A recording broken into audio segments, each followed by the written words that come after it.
তীব্র খরতাপে সবার হাতে হাতে ঠান্ডা পানি, 40 ডিগ্রি তাপমাত্রায় হাঁসফাঁস অবস্থা ইতালির শহরে। একটু স্বস্তি পেতে পালেরমোর সিসিলি দ্বীপে ভিড় করছেন পর্যটকরা। রোমের কলোসিয়াম পরিদর্শনে আসা দর্শনার্থীরা জানান তাদের ভোগান্তির কথা। এটি এমন একটি শহর যেখানে ছড়িয়ে ছিটিয়ে আছে সংস্কৃতি আর ঐতিহ্য। এটা সত্যি যে রোমে বেড়াতে সবসময় ভালো লাগে, তবে আজকাল খুব গরম পড়েছে। 20 বছর আগেও এমন তাপ ছিল, কিন্তু এখন আগের থেকে অনেক বেশি অনুভূত হচ্ছে।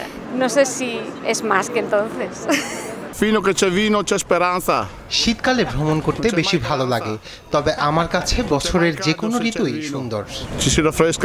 15 আগস্ট পর্যন্ত ইতালির রোম, পালেরমোর সহ বেশ কয়েকটি শহরে এই অসহনীয় তাপপ্রবাহ অব্যাহত থাকবে বলছেন দেশটির আবহাওয়া অফিস। মরার উপর খাড়ার ঘা হয়ে দেখা দিবে উচ্চ আর্দ্রতা বলেও নাগরিকদের সতর্ক করা হয়। এদিকে স্পেনেও তীব্র গরমে দুর্বিষহ অবস্থা মাদ্রিদে বেড়াতে আসা পর্যটকদের। সুস্থ থাকতে একটু পর পর পানি পানের পাশাপাশি ছাতাও ব্যবহার করছে শহরের বাসিন্দারা।